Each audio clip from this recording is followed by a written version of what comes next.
Do you have a brain cell missing like myself and think it's gonna be a good idea to go round a muddy field in circles, freezing your nuts off all winter? Then you've come to the right place. This is gonna be the ultimate guide to either getting into cyclocross, your first cyclocross race. I'm gonna break it down for you guys. It's been requested. When I say requested, Mike asked me to make this video and I like to please, so here we are. But fear not, if you're a seasoned veteran or pro, this video could still be good for you. I'm gonna break down equipment, gridding, absolutely everything, the practice laps I do, how I break mine down, how I warm up, clothing, etc. And if that's still not enough to tickle your fancy, make sure you like and subscribe, because I've just organised these cushions so that the wife doesn't moan at me when she sees that I'm filming in the living room. And even better, watch through, tell me what I've missed, and I know you'll love to comment it down below. But let's get into it. Obviously, to enter your first race, we're going to base it off British cycling. All of the races are listed on the website. You've got national level and then local league level. If you're a beginner getting into your first race, I would recommend going to your local league race. Finding your local league. It's really easy on the website. You'll be able to see where is local to you. My local league race is Wessex League, so if you want to come and rip my legs off, come to the Wessex League. But they're dotted all around the country. You don't need any licenses, you don't need to pay to be a league member, you can get involved. You might have to pay a couple of pound more, I think it is, if you don't have a British cycling licence to cover your day licence. Let's get into it. Before you get to the race, obviously you've entered your race, nice and simple. We need to talk about bikes. Nice. You can race whatever bike you want. I mean, probably don't turn up on a unicycle. Let's. Oh! No! Ow! This is good. We're good. Ow. Or your beloved £12,000 Pinarello is probably not a great idea. But you can race cross bike, mountain bike, gravel bike.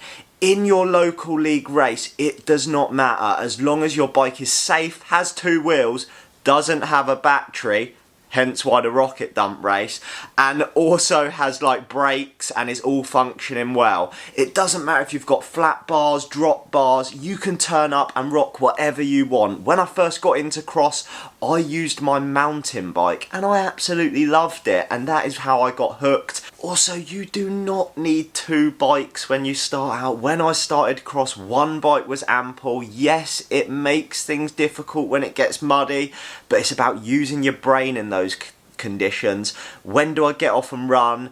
When do I not ride a section because it's going to clog up my bike? And you've got to race smart with one bike. And I done one last year, and don't get me wrong, it was brutal, but it is wicked fun still. Tyres. I run muds year round. I get a bit of grief for this, but I think it's simple. Just put some tyres on with some grips. I don't recommend turning up with slick 25mm tyres.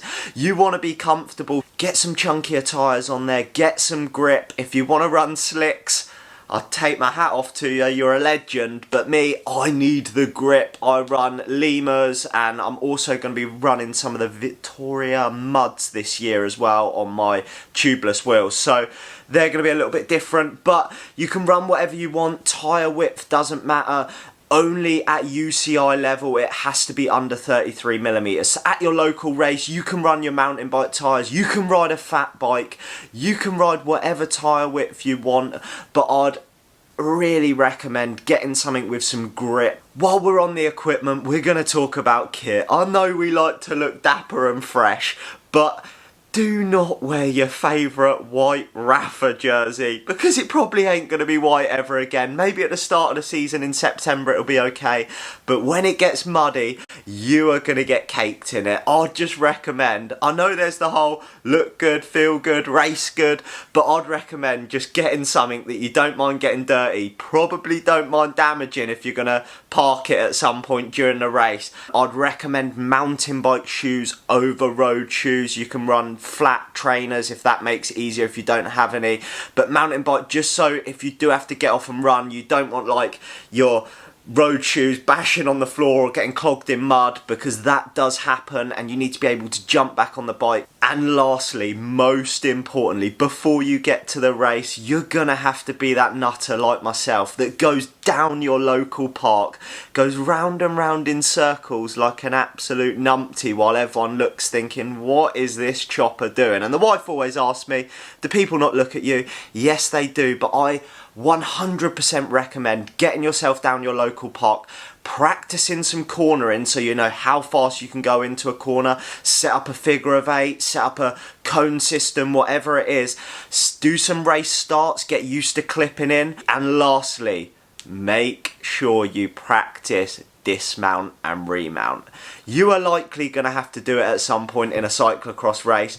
Do not turn up to your first race and you've never tried it. There might be a hurdle, and as much as you think you can jump them hurdles, you don't want to lose your 2 front teeth.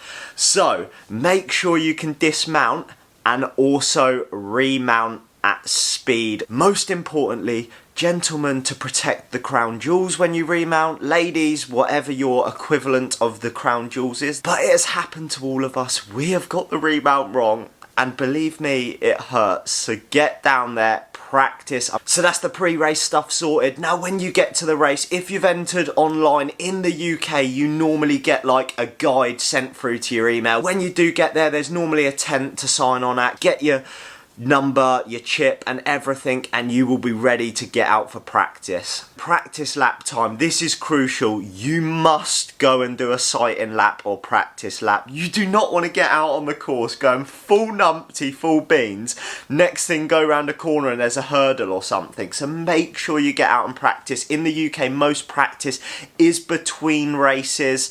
How I like to do it, if there's time, some races it doesn't allow time if it's a long lap and they're letting people get off the course, etc. I like to try and get at least 2 laps in. First lap, go round nice and slow, make sure you nail all the corners, know when you're going to dismount, when you're going to run, etc.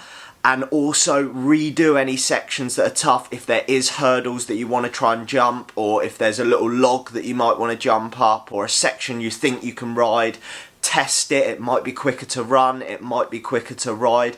The number 1 rule is your slowest pace is your running pace. So if it's quicker to run, you get off and run. The second lap, if there is time, I now try and do another lap with a bit of speed now. You don't have to bust your balls going full ponies, but try and give it a little bit of race pace into the corners, nice and fast, so you know how much grip you've got, what lines you want to be taking. Remember, green is grip, grass is grip, as the Rocket always tells me.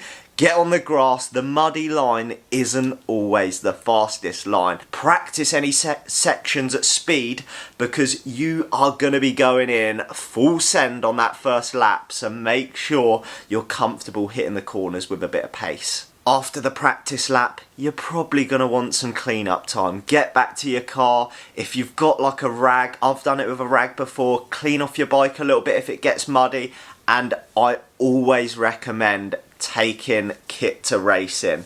So your kit that you wore practicing, get out of it, get changed, make sure you've got fresh, clean, dry kit on, because you might get wet, you might get muddy during the practice lap. So just make sure that you've got something to put on so you're not getting super cold, and you've got something to warm up in. Now warm up time, this is personal to everyone. I get on the rollers about 40 minutes before the race.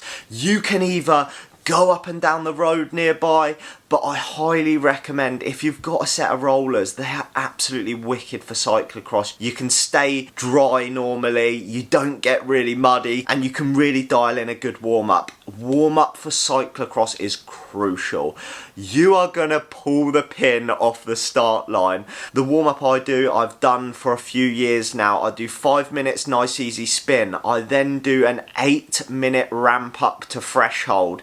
So each minute I'll jump up like 20 watt. Once I've done that, it's 2 minutes easy spinning, and then I will go into 3 lots of 20/40s. I'll go 20 hard. It's not like a balls out sprint, but it's pretty hard, probably as hard as I'm going to go off the start line.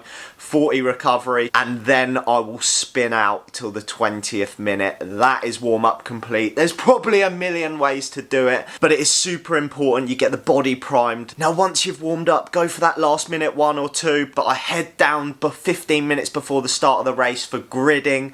They will grid you, call out your name, call out your number. While you're going round in circles waiting for the commissaires to do that, I always recommend you either go where the start is, or next to it, find a surface that is the same as what you're going to ride on and practice a race start. Make sure you're in the right gear to pull away nice and fast. Practice getting clipped in quickly.